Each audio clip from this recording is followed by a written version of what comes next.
listening to The Partially Examined Life, episode 354, part 2. We've been talking to Tim Williamson about the first chapters of his book, Overfitting and Heuristics in Philosophy. We've been comparing philosophy and science. We've had many philosophy of science episodes, and two of them were about Karl Popper on the one hand and Emil Lakatos on the other hand, which you bring up in your book, that Popper had this idea that seemed very revolutionary at the time, that we can't actually prove.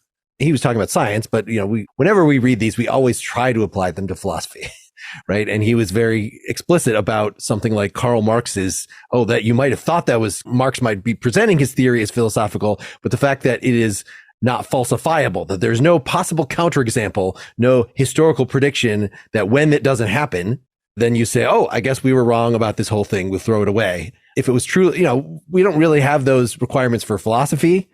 But even with science, as Lakatos then pointed out, no, it's not that one counterexample disproves the theory and we throw it away. It's that, maybe that was bad data. There's so many different things you could change about it. And it's just when you have what you've called overfitting, when you have given an existing theory, we've had to patch it up in so many places that the Ptolemaic theory, the original geocentric theory that everything goes around the Earth, that there were so many things that couldn't make sense of in terms of the actual observed orbits, that people were having to make increasingly elaborate theories to say that maybe we should just throw away that. At a certain point, you would just want to throw away that theory altogether, but it's a judgment call, whether you're going to just keep patching it up. So it's an art, not a science, I guess, when you move to a different paradigm. So can you say a little how this applies to philosophy and how heuristics and overfitting fit into this? Yeah. So the kind of crude version of Popper's view is that you can just kill a scientific theory with a single observation. Like you have the theory that all swans are white, and then you see a black swan and that kills the theory. And I think philosophers of science have generally agreed that it's never as simple as that, as you were explaining. I mean, for a start, there might be a question about whether what you saw actually really was a swan and so on. And philosophers do sometimes seem to be using some kind of analog of, a kind of crude Popperian falsificationism, where they think one counterexample kills a theory. So, for example, there's a theory that's kind of in somewhere on the borders between metaphysics and logic that I'm sympathetic about what makes properties different from each other. And so, it's a view on which if it's necessary that, whatever has property P has property Q and vice versa, then that just means that P and Q are the very same property. And then, a kind of counterexample that some people would think just kills that is that they would say, but what about trilaterality and triangularity? Because, one of those is property of having three angles, one is the property of having three sides. And, if we define it right, then those are necessarily equivalent, but they still seem, people say, but they're still different properties because one of them is to do with angles and one is to do with sides. And then they would use that as a counterexample to kill the theory that necessarily equivalent properties are simply the same property. And, but without thinking about, where's this judgment that triangularity and trilaterality are different properties? Where's it really coming from? Is it safe? And so on. And I think one thing that goes on in science is that you generally don't abandon a theory until you have a better theory that you can go to. And, in the case of the geocentric theory, it wasn't just that people were, it was getting more and more complicated. And then people were thinking, let's just abandon this. It's getting way too complicated. It was that there was the alternative theory where the whole solar system goes around the sun, the heliocentric theory. And that was being developed. And it turned out that actually simplified the whole theory of the solar system a lot. And so it was the point at which the heliocentric theory was just doing manifestly better than the geocentric theory. That was the key point. And so it's in a way, you don't have to agonize too much about whether to abandon a theory or not.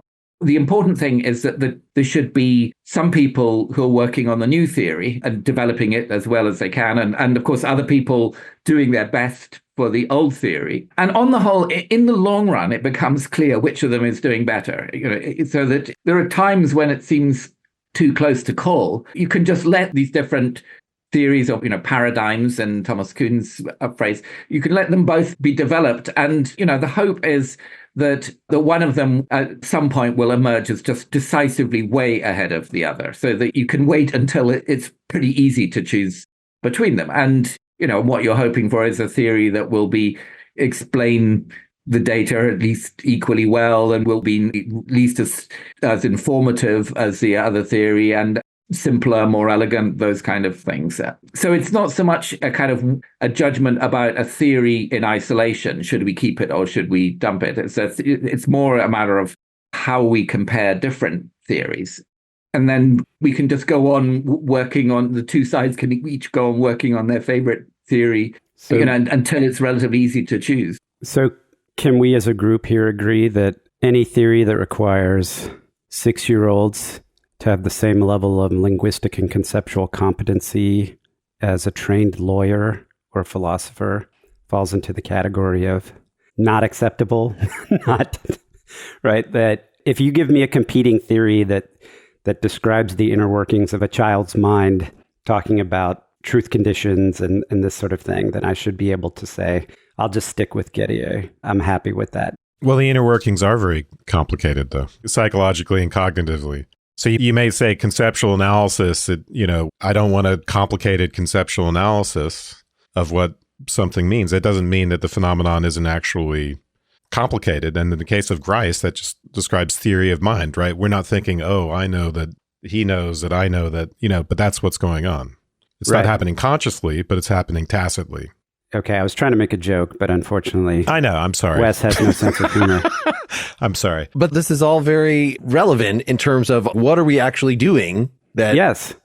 Are we explaining, as you're saying, doesn't even implicitly in people's mind? You don't want to overload, that we have evolved as organisms to have really complicated processing if we can give an equally legitimate response that makes it much simpler. But well, I want to get back to Tim's. I want to bring in the example and also get back to Tim's point, because there's something fundamentally interesting to me going on here, right? So he just talked about the paradigm shift and the Kuhnian thing. We read Lakatos, and who was the other guy we read? I can't remember who else. Feuerabend. So the idea of you don't just discard a theory when you get a quote unquote counterexample, and there's a utility factor. The theory is covering a lot of ground, and you get rid of it when you have a competing theory that covers all that ground and more, or something like that. And new, the dynamic, new predictive power as well. New predictive powers, pick your criteria, but there has to be some level of equivalency between the old and the new has to give you something in addition to it. But dynamically, when you think about how it works in philosophy, right, there's no way we can get to that new theory without going through some level of the iterations of methodology that you get in analytic philosophy, because somebody has to raise a counterexample. Somebody has to come up with a different point of view and then say, there's this counterexample that disproves or shows the inadequacy, the explanatory inadequacy of the existing theory. So I'm going to propose something that captures the original and expands and it accounts for this counterexample. And there's two issues here.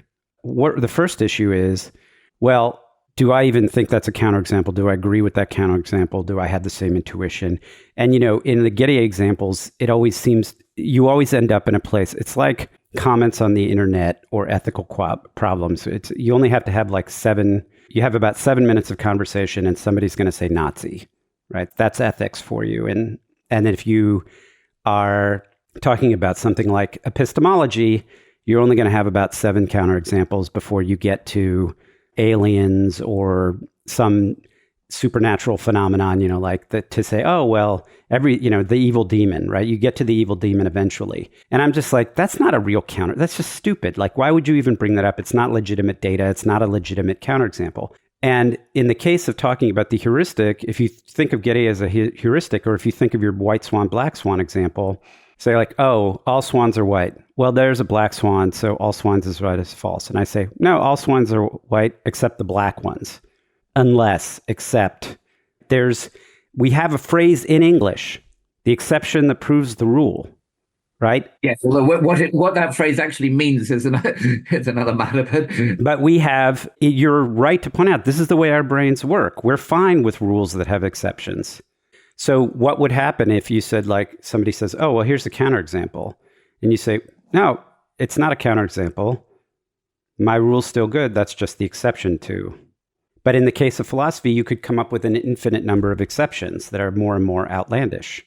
There seems to be a level at which you would want to say, here's the counterexample that falls into the realm of common sense discourse or common, you have to somehow qualify what the phenomena or the thing you're trying to address to fit it into the set of things that you actually want the rule to cover, because you don't want the rule to cover exceptions. I mean, I think what we're used to, at a common sense level is working with generic generalizations where, we say things tend to be a certain way that ducks can swim as a generic generalization, but there may be some duck which suffers from some awful disease which renders it unable to swim. And so in that sense, we're not insisting on completely exceptionless generalizations. But whereas scientific laws are supposed to be exceptionless, it's not enough that they work most of the time. I mean, there's a difference between a rule of thumb, which kind of is, as a generic generalization it holds, but it isn't exceptionless, and a rule where you're just claiming that all the exceptions are actually illusions or something like that. I think that in the swans, all swans are white, what you'd be talking about is some kind of retreat from offering an exceptionless generalization to just offering what's supposed to be, a generic generalization of something. It feels like the move to a counterexample, like, John is justified in thinking that Fred is in New York City and Fred isn't, it's whatever, think of your counterexample, is not dissimilar to, well, I have been mistaken by seeing an object in my visual field while I was awake that wasn't actually there, so I can't trust any of my sense perception, and I could just as well be dreaming. It's almost like creating counterexamples that intentionally disprove the rule is almost like coming up. It's falling back on that notion of we have to start with the absolutely certain and then do the Cartesian methodology that you said you didn't want to do later. So it's almost like I want to invalidate or at least call out that whole approach and say it doesn't even make sense to try to approach addressing the problem that way. Yeah. I mean, one thing is certainty, and another thing is whether generalizations are meant to be exceptionless or not. So, in logic and mathematics, we're dealing with generalizations which are, being put forward as absolutely exceptionless.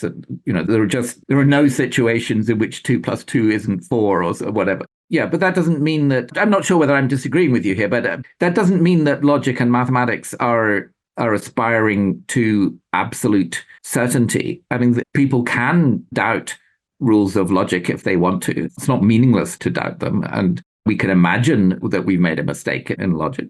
But nevertheless, that doesn't mean that the rules themselves, that the correct logic is just consists of generic generalizations. Yeah, no. I think what I'm saying is I'm happy to throw away most of the program of 20th century philosophy and get on the bus with you.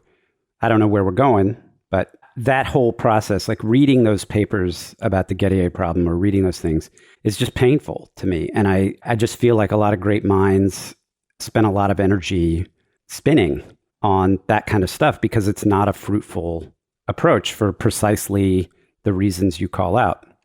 And I'm just saying it's a lot like the evil demon argument. Spending your time trying to find counterexamples is like worrying about radical skepticism. I don't think the evil demon is a counterexample.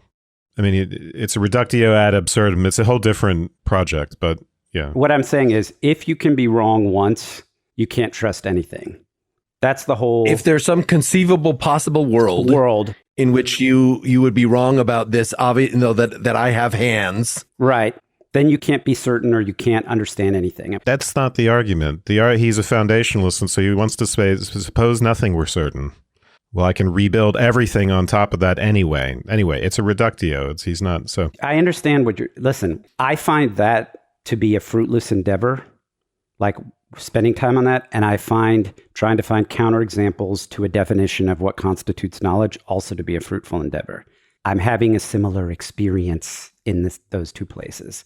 So I'm on board with what Tim is trying to do. That's what I'm trying to say. It seems, though, that when Tim is given an example like this, the solution is not that we don't have to evaluate these alleged counterexamples, but that we actually have to do more work. So it's not actually that these minds have been spinning. It's not this philosophy of philosophy thing we could see as like the logical positivists. Oh, all these philosophical, or even Hume, all these philosophical arguments have been fruitless because they're based on some foundational error, and we just need to get very strict and only allow certain kinds of arguments, right? We need to have a verification principled meaning or something like that, so that we can just throw so much of philosophy to the flames. They're based on grammar or something like that. Right. And so that would be a way of saying, responding to the justified true belief argument by saying, oh, we shouldn't bother with these counterexamples. Let's just stick with the simple theory of justified true belief. But as Tim has told us, he has many more reasons for rejecting justified true belief. So it actually, I feel like the solution here, by bringing in heuristics, by bringing in these other issues, is actually makes the process of doing philosophy more complicated than a meta philosopher like Ayer or somebody, one of these logical positivists would bring forth. I mean, does that seem accurate, Tim? I think that's fair. And my point is just, well, in other sciences, people have come to terms with the fact that dealing with data is quite tricky, and we can't operate on the assumption that all our data is completely correct. But we've got to find ways of using it productively that are kind of robust to the possibility of errors in the data. And so science has got a long way beyond just kind of having a look outside and then writing down what you think you see. And I think we have to do the same in philosophy. But part of what we can be doing, which, rather than just spending all our time worrying about the data, is also by developing powerful explanatory theories in philosophy that don't have to take the form of analyses of concepts or anything like that, but at least kind of tell us something, reasonably informative about the world, and then seeing how well they can handle the data that are thrown at them. And one of the moves that they are allowed to make is, in some cases, to say, well, actually, there's something wrong with that judgment. But they can't just say, we can't trust that judgment because maybe it's based on some heuristic or other that's unreliable. I mean, you can't just kind of throw out data at will. You've got to give some kind of reasons for regarding it as suspicious. I mean, kind of diagnose in particular what kind of heuristic it could be that is producing that judgment, even if it's false. Yes, but it is going to make philosophy a lot less simple to do in some ways, but that's what science is like. I mean, as it develops, it becomes more sophisticated, and you have to argue in somewhat more complicated ways. But I hope that there'll also be, a push towards actually keeping the underlying theories that we're comparing relatively simple and elegant, because that is one way of guarding against distortions from bad data. So, I mean, in some ways, it may be more fun if we're dealing with, elegant theories are fun to deal with, more and much more fun to deal with than the kind of very sort of rickety ad hoc theories that philosophers have been tending to produce. Let's stop and do some sponsor talk. Having a family means being an adult. It is wonderful, but there is so much responsibility. If anybody is relying on your income and you want to protect them, no matter what should happen. And I distinctly recall it being a big step to get myself lined up with life insurance. I had some through my employer, but that might not be enough protection. It's not going to follow you probably if you leave your job. Fabric by Gerber Life is term life insurance you can get done right here, right now. You could be covered right from your couch in under 10 minutes with no health exam required. You might think, hey, I'm young and healthy, but that's exactly the time to lock in low rates. Fabric has flexible, high-quality policies to fit your family, your budget, like $1 million in coverage for less than $1 a day. Fabric was designed by parents for parents, and now they've partnered with Gerber Life, trusted by millions of families like yours for over 50 years. There's absolutely no risk. With a 30-day money-back guarantee, you can cancel at any time. Fabric has over 1,900 five-star reviews on Trustpilot with a rating of excellent.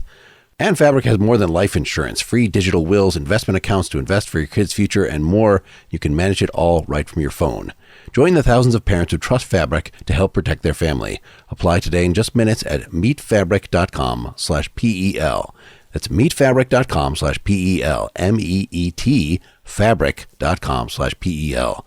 Policies issued by Western Southern Life Assurance Company. Not available in certain states. Prices subject to underwriting and health questions. You contrast theories with models, and I was a little unclear. For us, I think the contrast, right? Reading later Wittgenstein is always a revelation, because philosophers have been trying to come up with a philosophical theory as a set of necessary and sufficient conditions for defining the term or defining the phenomenon in the world or whatever it is. And the alternative seems to be, no, there is no set of necessary and sufficient conditions. There's just these paradigm and borderline cases. And so what do we do with that? Maybe you get something like Ross's intuitionism, which is something we have not actually done an episode on, but so I'll just describe which is, instead of saying only actions are morally permissible if they accord with the categorical imperative, accord with the rule of utility, whatever, instead of saying that, say, well, we have a number of intuitively legitimate duties that we have, and we simply don't know a priori which one is going to take precedence in any given situation. It's an art instead of a science, that we're not applying a theory. And so I like this kind of idea that, if I have a duty to go take care of something really important, but then I see someone suffering on the street, do I just go on my way, attend to and hope that other people around will have less pressing business? Or am I always called to take care of somebody, like Ross says, he's sort of abandoning an idea of a theory in favor. So is this idea more like what you're calling a model, that, we have these different modules of values that we carry around with us, and until we have to actually make them interact in some particular circumstance, we don't necessarily know in advance how they will? Yeah. No, so I've been using the term model in a way that's closer to the way that it's used in science. So, scientific models they're something like mathematical idealizations of the way, of the target phenomenon, of whatever it is that we're interested in investigating. So, for example, it might be a mathematical model of the population dynamics, where, let's say, you have a population of predators, maybe foxes, and a population of prey, maybe rabbit. And you can write down some differential equations about how these two how the number in each population, as a function of both the number of rabbits and the number of foxes. If there are too many foxes, the rabbits will get eaten, but then there'll be nothing for the foxes to eat. And, so you can write down a simple mathematical idealization of that. And actually, work out the consequences of these equations.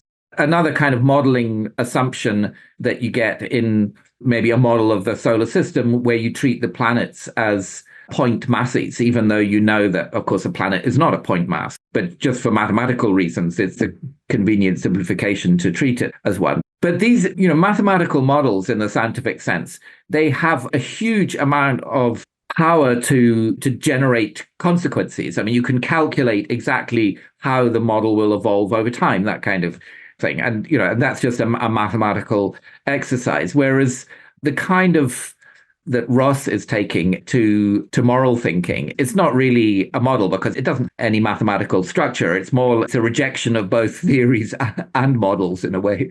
Right. It makes it weaker, as you say. There's no predictive power. Like, it's purposely saying, it's almost abandoning ethics at all as a normative theory. The way that I was describing it was as psychology. We have these prima facie values, and how to actually get from that idea of as a description of moral psychology to, well, what should I do in any situation? It doesn't make predictions, and it in fact doesn't tell you what to do. It says it's up to you. The one, if you've been in lots of these situations before, if you've developed appropriate virtues to make decisions quickly and to apply your vast experience, then you will be more likely to make the right decision. But that still doesn't actually tell you, was this person right in doing this, etc.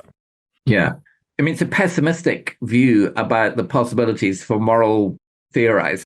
And it might be right, but I don't think that one should give up too easily on moral theory, because I'm not sure that its capacities have been properly explored. And of course, moral theorizing is a very different thing from just trying to produce conceptual analyses of moral terms or something like that. These can be substantive moral theories, something like utilitarianism is one sort of substantive moral theory. It has lots of problematic consequences. I mean, like, it seems that, it's a theory on which it might be morally right to have someone tortured to death on television as long as, enough viewers got enough pleasure from watching it. But it seems that we should, it makes sense also to look for theoretical alternatives to that. And of course, there are some. So although I don't exclude that, as with a kind of pessimism about the possibility of theory that someone like Ross, in effect, has, and that might be right. But I don't think that we're at a point where we can just say for sure that's the only view left standing. Well, Seth, you brought up the Nazi. So we had read in our previous discussion on episode 348 about one of Tim's articles was morally loaded cases in philosophy.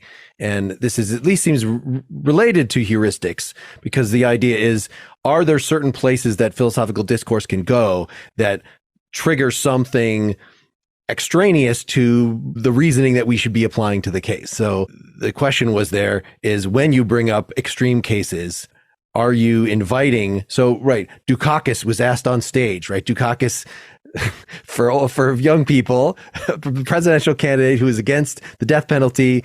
And I believe he was asked something like, well, what if your wife got killed? Would you be in favor of the death penalty for that person? And he, as a very reasonable person, said, no, I would not be in favor of that. And that actually cost him greatly, because people saw that, oh, actually we should be. But he was doing what philosophers should do. And in fact, if you try to make it personal, but actually in that article, Tim, you end up saying bringing up these extreme cases actually just shows you that you're not a philosopher just sitting in an armchair, that you are in the real world, that if you really think that there should be no death penalty in any circumstance, you are including the case in which you are the one personally affected. And it is legitimate to bring in that thing. And, I'm not to say that he gave the right answer or the wrong answer. Yeah. How close is this to heuristics, the bringing out in the personal weight of these particular issues, as you discuss in that other article? So what I was talking about was, whether it's kind of fair to use these very emotive examples.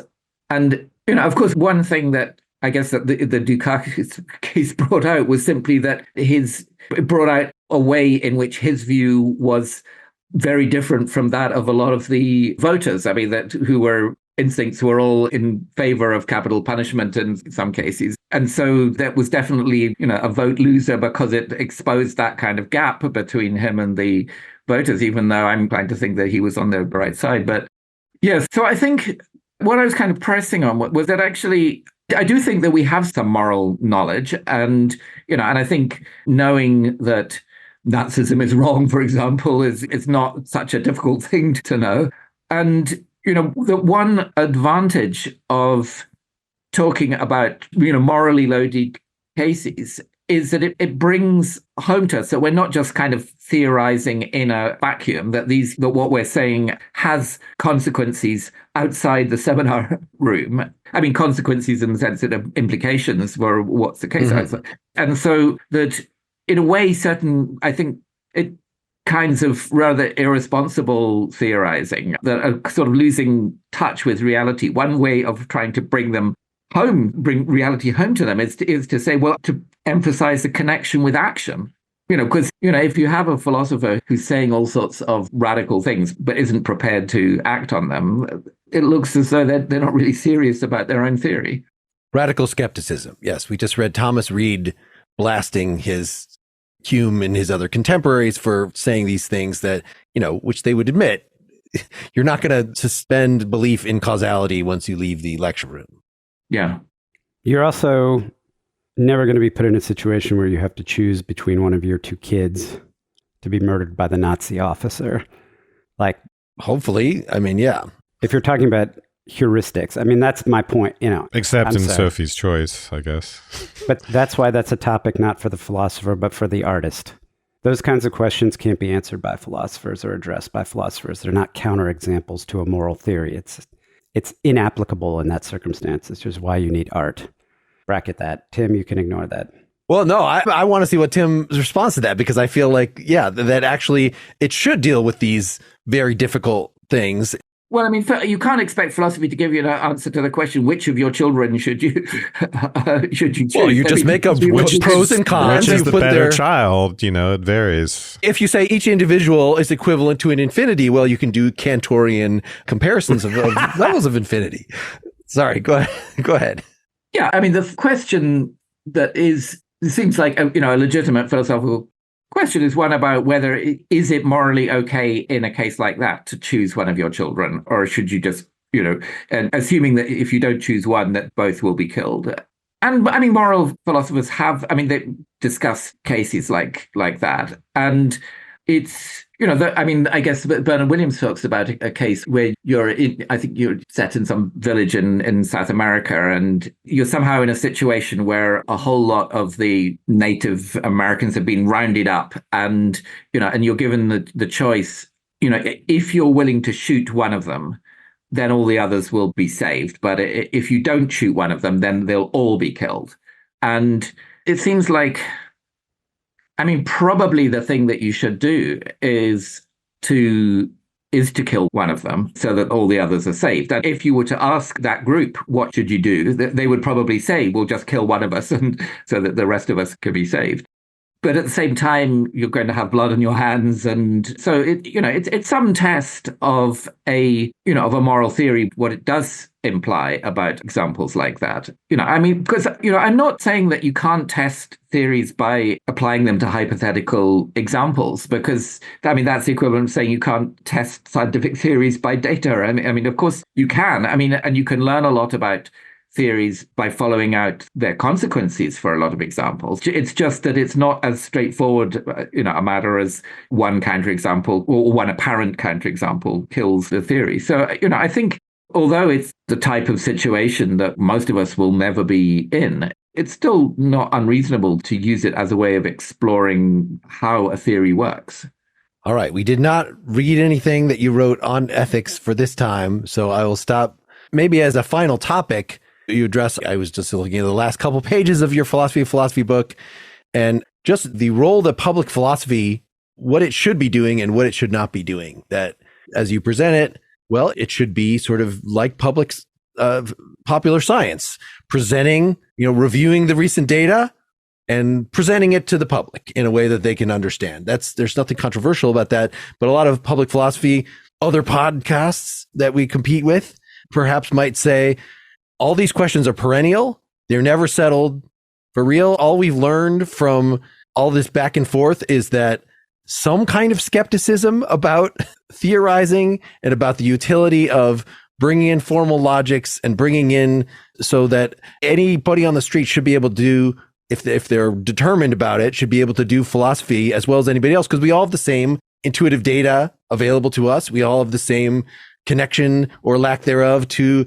the divine, to the world around us. It's the very armchair nature of it makes it seem like this is something that, unlike, I'm not going to just say, I'm going to do nuclear physics myself. I don't have the mathematical skills. I don't have the equipment. There's so many things preventing me from doing that. But philosophy seems like something that anybody could just do. But having read the first 2 chapters of your book, I feel like a lot of the sort of modeling you're referring to, and philosophers should be trained to use modeling more often, seems very remote, even having done this podcast for 15 plus years and been in grad school, from anything that I've been exposed to. So that there are actually realms of expertise that we should pay attention to and respect and try to learn more about, instead of, merely looking to the ancients and these perennial questions.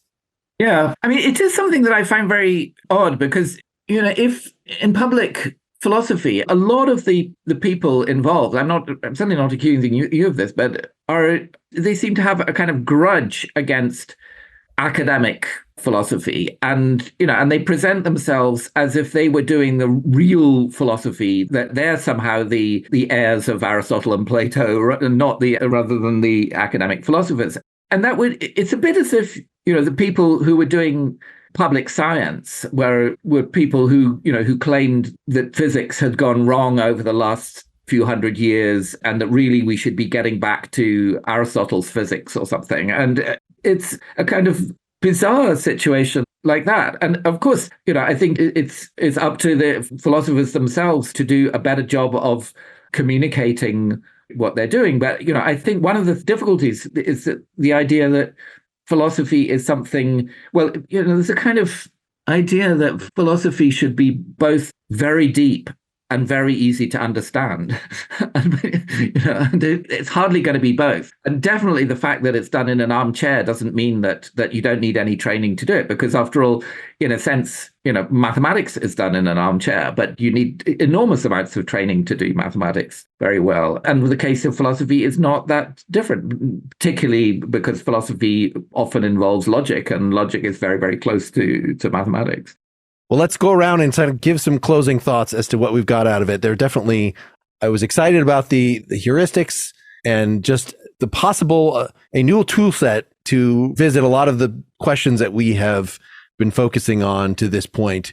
And I think it's fundamentally different than, we've been asked, you should do an episode on logical fallacies or informal fallacies or something like that, or in just cognitive biases. How do people misrepresent probabilities? This is often seen as people who are suspicious of philosophy, who think that a lot of maybe the philosophical issues that we're in are just a result of these, thinking wrongly about things. And so what you presented in this book so far has a flavor of that, but seems like has an extra level of sophistication, and is certainly not coming from an anti-philosophical point of view. It is more philosophers should incorporate this in their toolkit. And there's nothing off limits in terms of, you refer to the work of experimental philosophy as well. So not just, I present to you the Bernard Williams example that you just presented about which would you kill, the one person or let 10 people die, but maybe we take surveys and see how other people, and we can do psychological research into, what are people's ethical intuitions on this? Am I just a weirdo? Are people's intuitions different if they're trained philosophers versus if they're regular people? And you, at the very beginning of this book, you dismiss people who argue that actually we can't do philosophy because everybody has different intuitions based on their background, their ethnicity, etc., because people have actually tested this kind of stuff. And unless they have some sort of prior skeptical notion about philosophy in this way, that it's all just identitarian, then actually those potential counterclaims do not hold up experimentally. So just, encouraging philosophers to get out of their armchairs or to incorporate more tools, not be afraid of formal logic. I don't know. This all seems to present a challenge that I'm not sure that I'm up to, but I respect in the abstract. Of course, one thing to say is you can do experimental philosophy to find out more about what people think is right and wrong, and you can find out to what extent that's humanly universal and to what extent it's culturally specific. But still, the central philosophical questions are not about what do people think is right and wrong, but what actually is right and wrong. And I don't myself despair of the idea of actually making progress on questions like that, although I don't expect to reach any kind of uncontroversial answers. But after all lots of science is controversial, but it doesn't mean that it isn't progress. There are always going to be people who disagree with the theory of evolution, but it doesn't mean that the theory of evolution is false. Well, I'll just close by saying, I think, Tim, you really highlight something that's critical in a lot of contemporary philosophy, or at least of one school of philosophy. And I think we legitimately need to have a deep understanding of these heuristics. We just recently did an episode on the Nyaya Sutra, and we've done some other Buddhist podcasts in the past, and the Buddhists put a lot of work into psychological investigation like thousands of years ago. They have a very sophisticated view of how human beings make judgments and act, and it's, in a lot of ways a relatively recent invention in the West, but I think there's a legitimate question. You have a throwaway sentence, I think, in chapter 1, where you say something to the effect of it wasn't intersectionality, but like something along those lines, like, hey, this could have a bearing on understanding whether heuristics are even bound by gender, class, geography, language, etc. And this could be a very fruitful way of approaching that, and also leveraging, like you said, the work. I know you have a criticism of the way psychology uses the notion of heuristic, but all in all, I like where it's going, and I may actually finish to the end of the book. All right. Well, thank you so much. Thanks for all the discussion. Yes, thank you, Tim. Yeah. I enjoyed this a lot, and I thought your papers on knowledge were quite enlightening after reading about the Gettier problem and some of the reliablest attempts to shore that up. And the same here. This problem of heuristics and overfitting isn't something that had occurred to me, so it seems quite original and something to give a lot more thought to. Next time, we're going to turn to the political, to Karl Marx and some of his early philosophical essays from 1844, Estranged Labor, Private Property and Communism, and the Power of Money in Bourgeois Society. For that, we'll be joined by a guest we haven't talked to in a while, Lawrence Dahlman, and we're actually going to be spending a couple episodes in that general era and topic. We welcome your suggestions on what we should read. Please reach out to us, pel@partiallyexaminedlife.com. You can make comments on the blog post to this episode at partiallyexaminedlife.com. Contact us through Facebook, through x.com, through Instagram. We would highly appreciate if you would give this podcast a nice 5-star review if you've enjoyed this on Apple Podcasts or wherever you listen. And check out our book at partiallyexaminedlife.com/book. Good night, everybody. Good night. Good night.